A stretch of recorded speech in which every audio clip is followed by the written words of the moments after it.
Pues básicamente lo que hace la reforma pensional es poner a hablar al mismo tiempo tanto lo que son el sistema de ahorro individual, que es el de los fondos de pensiones, con el sistema de prima media. Hasta antes de la reforma eran dos sistemas y uno tenía que escoger. Lo que hace esta reforma básicamente es ponerlos a trabajar juntos, pero además meten dentro del sistema un tema que es, por ejemplo, el programa de Colombia Mayor, que es un tema de solidaridad que no necesariamente es pensión, y además pone dos elementos adicionales que de alguna manera uno de ellos estaba el pilar voluntario y otro es el pilar semicontributivo, que es para la gente que no alcanza a cumplir con los requisitos de pensión.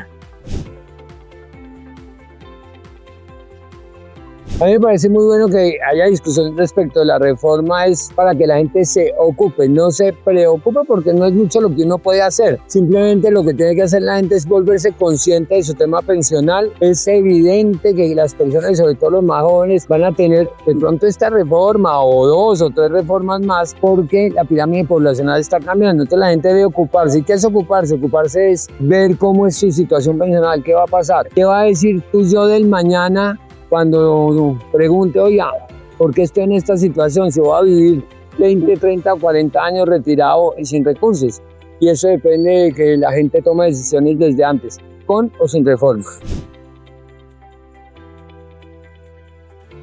Normalmente lo que establece la ley, como es un tema de 40 o de 50 años, la ley establece un tema que es el régimen de transición, y es decir, oiga, algunas personas no les voy a cambiar las condiciones. La gente piensa que es el que está más cerquita a la edad de pensión, pero no, régimen lo que hizo fue decirle, mujeres que tengan 750 semanas cotizadas en el momento en que entre en vigencia la norma, y hombres que tengan 900 semanas cotizadas, ni siquiera lean la ley. En términos generales no les toca nada la ley. Los que no tienen esos requisitos, aunque estén a pocos años de cumplir la edad de pensión, si los coge esa reforma. Y ahí tenemos un problema, porque por ejemplo, una persona que había cotizado, suponte tuvo 500 semanas, una mujer que tenga 53 años de edad y demás, pues resulta que tiene una plata en el fondo de pensiones que hoy, con la ley actual, lo que haría en su momento, si no tiene 1150 semanas, es que le devolverían los recursos. Con esta reforma no le van a devolver los recursos, sino que empieza ahí el régimen semicontributivo, que con un subsidio del Estado y le empiezan a dar unas sumas pequeñas mensuales que nunca serán mayores o iguales al 80% del salario mínimo legal. Entonces, aquí es parte de lo que se discute si la reforma fue justa o no, porque algunas personas piensan que más bien hubieran podido tomar esos dineros y con eso comprar un vehículo, para hacer una tienda, etcétera, etcétera. Pues lo que hizo la ley era, como les decía, es en vez de tratar de poner a pelear a la gente que usted decía si se va para fondos o se va para Colpensiones, lo que le dijo es no, lo que vamos a hacer es, usted cotiza los primeros 2.3 salarios mínimos, esa plata se va a ir para Colpensiones, para todo el mundo que coge la ley. Y si usted tiene un salario mayor, esa parte adicional va a ir a un fondo que además le cambiaron el nombre, ya no son las AFPs, que era la administradora de fondos de pensiones, sino son las ACAI, que son las administradoras del componente complementario de ahorro individual. Pero al final de cuentas, ¿qué es lo que va a pasar? Que quien te va a pensionar va a ser Colpensiones. Pero ¿cómo va a calcular la pensión? Va a calcular sobre esos 2.3 salarios mínimos con la fórmula que existe hoy, que puede llegar, digamos, a un 60 o 65% del salario, y le va a sumar lo que tengas en el fondo obligatorio de pensiones con un pedacito adicional de pensión, pero te van a pagar una sola pensión.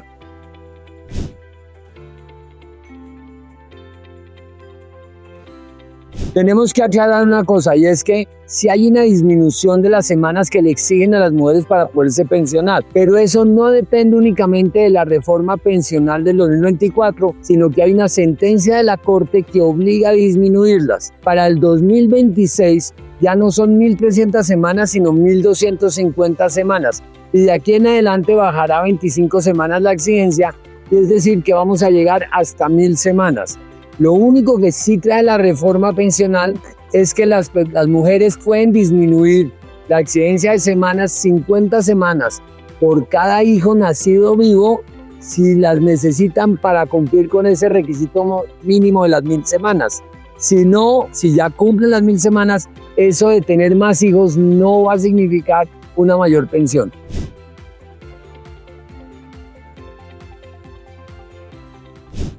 Pues los que están iniciando ya se van a ir con la reforma, si es que la reforma ha sido aprobada por la Corte, y entonces le va a tocar jugar con esos dos regímenes. Los primeros 2.3 salarios mínimos van a estar en Colpensiones y el resto va a estar en los fondos. Y tienen que empezar a entender cuál va a ser la realidad, porque de lo que se ve, por ejemplo, para los salarios altos, y vamos a decir salarios altos, personas que se ganan 5, 6 o 7 salarios mínimos en adelante, que son altos comparativamente con la mayoría de la gente que gana salario mínimo, pero realmente no son salarios muy grandes. Y esa gente va a tener una brecha pensional, es decir, que la diferencia entre su pensión y el salario que traían puede ser, digamos, alrededor del 50%. Entonces la idea es que los jóvenes desde ahora, no es que piensen, como dicen algunos, no es que no nos vamos a pensionar y por eso no planean. Sí nos vamos a pensionar, pero la pensión va a ser muy bajita y además vas a vivir muchos años. Entonces, ¿qué vas a hacer? Desde hoy toca empezar a tomar decisiones para cerrar esa brecha pensional. Y ahí es donde viene, por ejemplo, el cuarto pilar, que es el pilar voluntario, es ahorrar un poquito adicional de tus ingresos para ponerte tu pensión y para mejorar la pensión.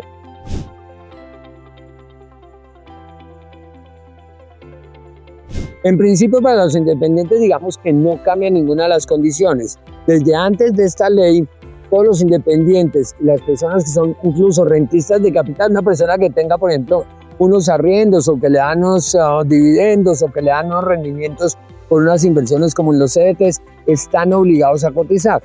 La diferencia básica va a radicar es al final, porque algunas personas que no lograban completar el mínimo de semanas ni el capital necesario para pensión, lo que iban a tener era una devolución de sus saldos con la rentabilidad de los fondos o una devolución de sus cotizaciones con IPC en Colpensiones. Y con esa plata lo que podían era pues invertirse en su propio negocio, comprar un carro, comprar una tienda o hacer algo de eso. Ahora no, ahora eso se va a convertir en un pequeño pago mensual que nunca va a ser superior al 80% del salario mínimo legal y que tampoco es heredable. Ese es como el cambio importante ahí.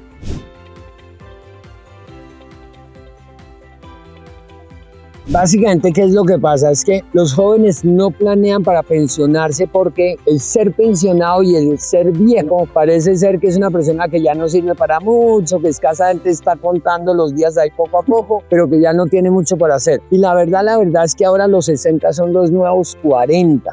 Los hombres están pensionando a los 62 y las mujeres a los 57. Pero si ustedes revisan, simplemente les digo, ¿cuál es la persona más vieja que ustedes conocen hoy que está viva? Seguramente está por encima de los 90, 95 años de edad y nació hace 95 años. Ahora, ustedes los jóvenes que nacieron ahora, que tenemos todos estos adelantos en la medicina y demás, la posibilidad que llegue a 100 años es mucha. Entonces tienen que empezar a pensar que vejez no es sentarse en una mecedora a esperar la muerte. Que vejez es una etapa de la vida muy interesante. De hecho, 1 de cada 3 emprendimientos importantes en los Estados Unidos es creado por una persona mayor de 60 años. Cuando los jóvenes empiezan a ver que la vejez es un tema chévere, que van a trabajar en lo que quieren trabajar, si es que quieren trabajar, que van a hacer lo que quieren hacer, entonces empiezan a planear. Y la magia del interés compuesto y la inversión y el largo plazo va a trabajar en favor de cada uno. Entonces lo que yo les digo es, piensen qué le van a decir a su yo del futuro. ¿Qué le van a decir a su yo del futuro cuando ese tenga 65, 70, 75 o 90 años y no pueda salir de la casa, tenga problemas para pagar los médicos, etc.?